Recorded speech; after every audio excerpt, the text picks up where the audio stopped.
Time now to take a look at this Friday's newspaper front pages around the world, and our press reviewer Florence Fumineau joins me to do just that. Hello, Florence. Hi, Lorna. So the international papers still very much all over the death of Osama bin Laden and, of course, the aftermath of that operation. Many focusing on what it all means for President Barack Obama, and he was, of course, visiting Ground Zero in New York yesterday. That's right, and that's on the front pages of lots of papers, including the International Herald Tribune. For Obama, it's a nation that doesn't forget, and there's a photo there of the American president laying a wreath at Ground Zero. It's also on the cover of the Independent, a moment of closure. Now we're going to take a look at an article in The Guardian which focuses on what this means for Barack Obama, and it says that Barack Obama beliefs returned. And it says that this has been an extraordinary week for the U.S. president, and it says that before the press was very critical of him and his foreign policy, and now he's receiving praise, including from Republicans like Donald Trump, his arch rival. And it says that questioning his national security credentials is a game that can no longer be played. But it wonders, is something bigger going on, or will it will be business as usual, in the coming weeks? And says that this is a moment where Obama can grab for a higher ground and be the leader, to show that he's a leader who can harness the mood of the nation. It says that if he plays his cards right, he could change the political map and get him reelected by drawing back voters who've turned their backs on him in recent days. And it says that more Americans will believe him when he says that he can promise change. Indeed, certainly on national security grounds as well. Now, the international press certainly picking up on the aftermath of that attack as well, in particular that information that Al-Qaeda was planning a new set of attacks on September the 11th, 2011, i.e. 10 years after the first attack. That's right, and this is actually on the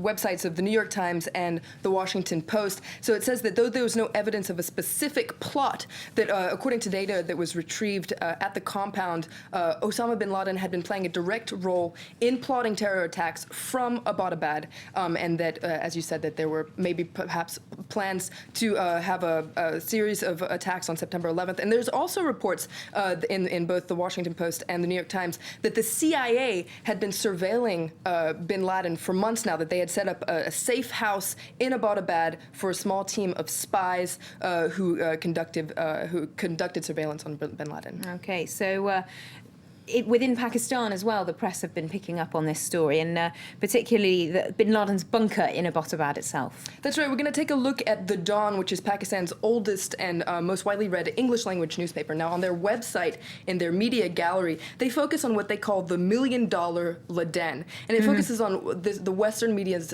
obsession with bin Laden's lair. And it says that when it quotes the movie Austin Powers, when Dr. Evil asks for $1 million, his demand was met with simple confusion from world leaders, whereas now that Osama bin Laden was found in a mansion worth $1 million, everyone is completely confused. How is this possible? And in a series of photos, it shows that that this is somewhat of a disheveled compound, according to the Dawn, and it says that it's attracting a lot of attention, but there's really nothing much there. That's according to the Dawn. Okay. Now, the editorial also focuses on what's happening in Pakistan, and it's called The Emperor's Clothes. And the Dawn says that there's a deep sense of unease in Pakistan. It says that it wonders whether authorities knew that bin Laden was there, and it says that they knew it, and they knew that they could get away with it. Now, it says that, according to the editorial, it says that if we didn't know, we're a failed state. If we didn't know it, we're a rogue state. So those are very loud claims that they're Tough saying. questions to have to ask oneself, certainly. Now, the Wall Street Journal Asia is also talking about our friends, the Pakistanis. That's right, and it says that this situation with Pakistan is a game changer for relations between the U.S. and Pakistan. And it says that Americans are angrily demanding how is it possible that the world's most wanted terrorist spent time unnoticed in the heartland of our supposed ally?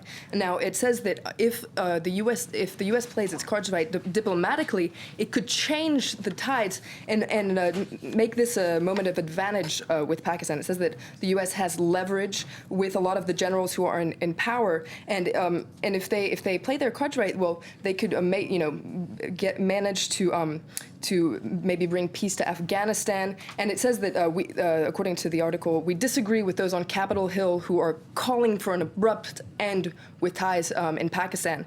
But it says that it's up to Pakistan to decide whose side it's on. Okay, thank you very much indeed, Florence Villemino, for that look at all today's international newspapers.